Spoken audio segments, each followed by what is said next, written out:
Okay, Emma, what are we talking about this week? This week, since we saw different movies, we're going to do a theme. We're going Alright, to talk about something that I think everybody has seen in the past, and we're a little surprised at the end, and that being when there is a surprise ending. And sometimes a surprise middle. This is true. Sometimes it's in the middle. Surprise in the middle. So let's start with Soylent Green with Charlton Heston. Way back in the day, I have no idea when this movie was made, but that was one of the first shocker movies. And it's a classic. I don't even know if they show it in reruns anymore. But yeah, they do. Do they? Mm-hmm. I haven't seen it recently, but that one was really surprising. I think that was one of my first recollections of one of those stories where, what? Yep. You know, what? At the end. And what was the secret? People. They're eating people. They I are eating people. like that. I was like, ew, really? Ew is right. Yeah. We're cannibals because there's no food supply left. I know, right? So now we're on the food chain. I know. Crazy. Okay, so let's move on to The Crying Game. That's in the middle. It was the sequel was in the middle. True. We find out in the middle what's going on with that. I just thought that Jay Davidson was the prettiest man I've ever seen. And I have to say, and I have to confess, that was the first time I saw penis on big screen. Don't say penis. You can say penis. I know you can say penis, but don't say penis. What do I say? That was the first time I saw a man's stuff on the big screen.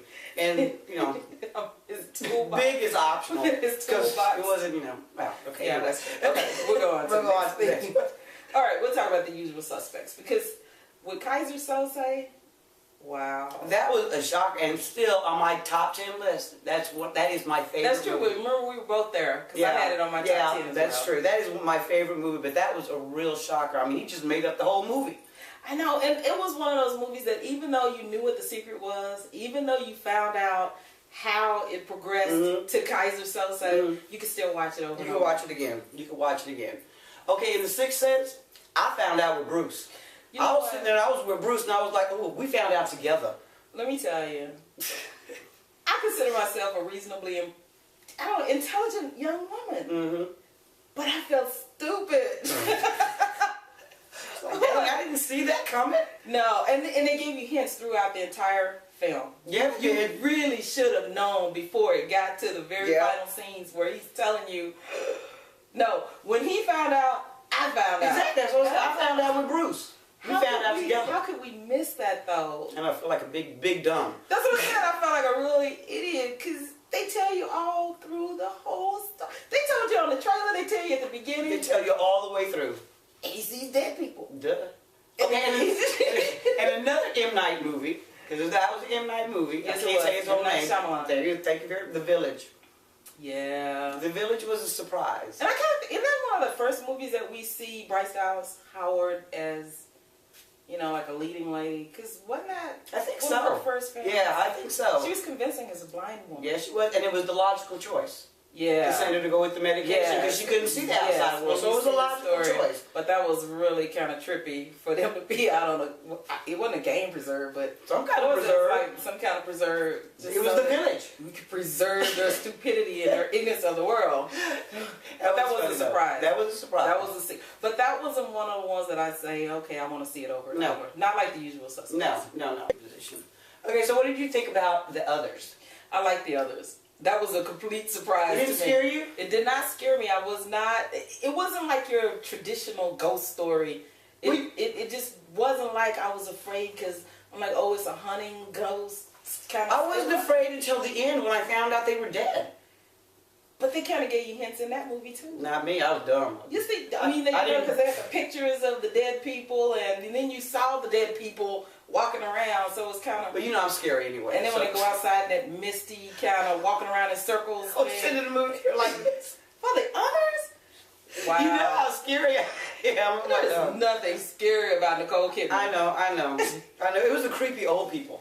Okay, we'll move on. But that was a secret that I could watch over and over too. Yeah, I mean, I had it. So that's what kind of takes away from The Secret is Out. Is once the secret's out, what's the point? What's the point of look at it like the Book of Eli. Another blind movie, like in The Village, it was a blind. Yes, it was. But that was a complete surprise. That was because he was a good blind person. Yeah, he was. He was doing stuff I don't see people. It's always consistent. They give us hints. That's true. They do. They and then you go back and then you watch it again. You go, yeah, I should have caught that. Yes, you know, exactly. yeah, exactly. Instead of all the way to the end when he's reading this book every day, and Gary Oldman gets it, and you go, and he can't read it. Okay. Because it's in Braille. It was good seeing what's Flashdance. Flashdance. What's her name? Jennifer Beal. Thank you, Jennifer Beal. Yeah, she was in that. That's Yes, true. she was. About time, because I haven't seen her in a long time. And she did a really good job. She portraying someone that was blind. I was convinced. Yeah, that's true. I was convinced too. I was convinced. Okay, Fight Club, Brad Pitt, Alter Ego, loved it. My thoughts are, what guy wouldn't want to be Brad Pitt? Exactly. If you're going to pick an alter ego. Yeah, if that's the alter ego that you... I don't know, I just thought that... But he's beating your butt every day. No, that scene where those two gangsters come in and he gets beat to a pulp and he's like laying on the floor, there were no clues there for me. No, there was no clues. I guess it is None. always consistent because that one wasn't. It was like two different people. I Yeah. never would have thought. I didn't get it until the end. Very good. Yeah. And then speaking of Ed Norton, Primal Fear. Talk to me about it, because No. And Richard Gere was in that movie too. Yeah. So it's always nice to see him. I'm just in love with Richard Gere. he's fine. Yeah, he is. But not only was he fooled about the whole attitude behind Edward Norton, we were fooled. Because I had no idea. I really thought this guy was simple. Yep. Now I wonder if they're going to see the movies now that we've told them the secret. Well, I mean, these are not brand new movies. I guess the newest one would be The Book of Eli, which we already talked about. And anybody who hasn't seen it, if they didn't get that... Right, and if they didn't go see it, shame on you. Shame on you. Exactly. I agree.